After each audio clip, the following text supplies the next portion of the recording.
How's it going, guys? Before I start this video, don't forget to like and subscribe for quick tips and tricks and pair of skits. So before I start this video, I'd like to give a shout out to a new subscriber. So today's shout out goes out to J Kelly 808. And if you would like to have a chance for a shout out, then don't forget to like and subscribe. In my next video, I'll be choosing a new subscriber. Today I'll be reading to you guys my court speech and also giving some of my thoughts on the guy who shot me. So without further ado, let's begin. Since the day you shot me, my life has changed. My life has been a struggle. I can't do normal necessities that people need to do in order to survive. I have to pee, stick my finger up my butt to have a bowel movement.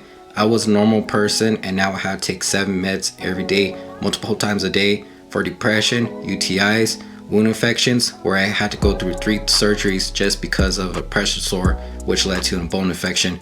I'm in constant pain all the time. You guys say he's young and anxious when he was there at court, but that's nothing what I go through.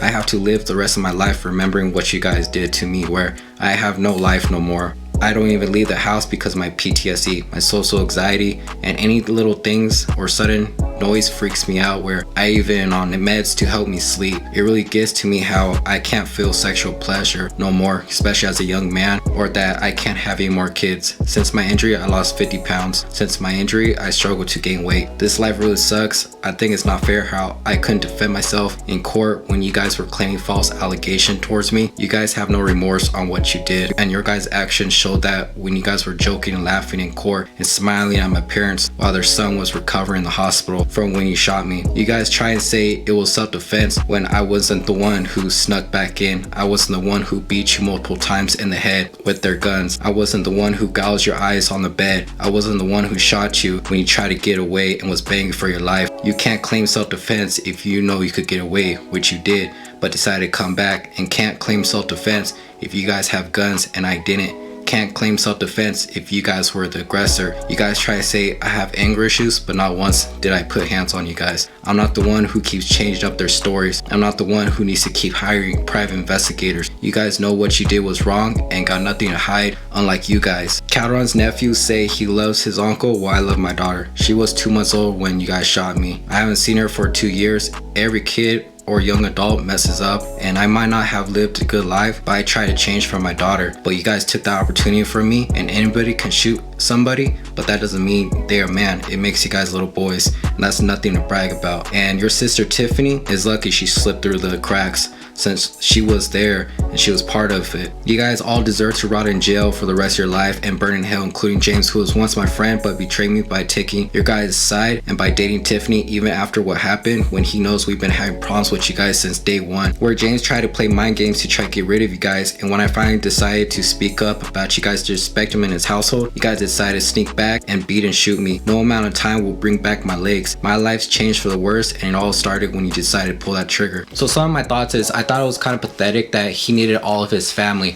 his mom, the grandma, his sister Tiffany that was involved in my shooting, his 11-year-old nephew, which was Tiffany's son, to all speak for him, because he was trying to claim insanity and that he has learning disability, this and that, which is pathetic. And here's a picture of him, and here's the other picture of the guy that was involved in my shooting and that was gouging my eyes on the bed. But he played a good act pretending that he was dumb and had learning disability, this and that, and had people speak for him. And he's not the one that's disabled, I am, and not once did he apologize for shooting me. So they also try to make it seem like he was a necessity to life and that he did sports like football and stuff like that. Well, I was like, well, I did cross country. My parents also mentioned that too in their speech. And also my dad mentioned, like, Your Honor, please don't show any mercy. Like, he didn't show my son any mercy because Calderon could walk away, or they could walk away from what they did, but I'll never walk again, you know. And then whenever I see this video right here about his father saying you try to claim crazy when he tried to get away from you and you shot him in the back and you killed him, that triggered me, you know, and it just reminded me of what I went through. You know, he's been in and out of juvie and jail since he was little, versus me. I have a better background than him. You know, like, mine was nothing serious. It was a little petty stuff, but I don't want to get into all that.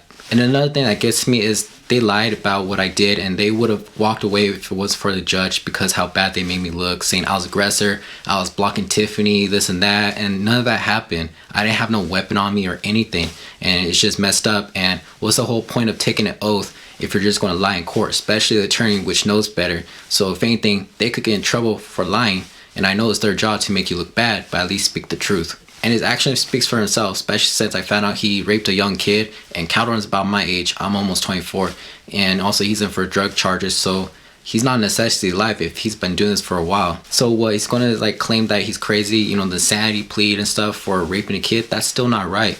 There's nothing wrong with this kid, and it just irritates me how they try to get away with what they did. They know what's wrong. They disrespect my friend. I have messages of proof, which I'll show right here.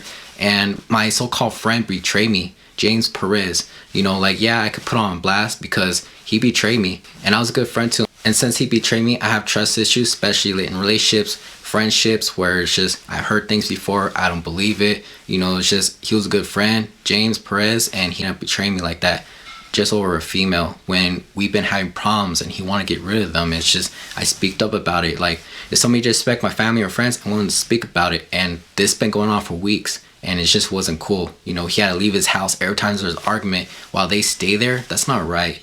And they had the nerve to come back, sneak back in, knock on the door, aim a rifle at me, and I was there trying to fight for my life, begging for my life, trying to get away from them, crawling out the door, you know, telling them, don't shoot me, I have a daughter. That's not right. I hadn't seen her for 2 years. And his nephew had a nerve to say, well, I love my uncle. That's nothing compared to a father's love to his daughter.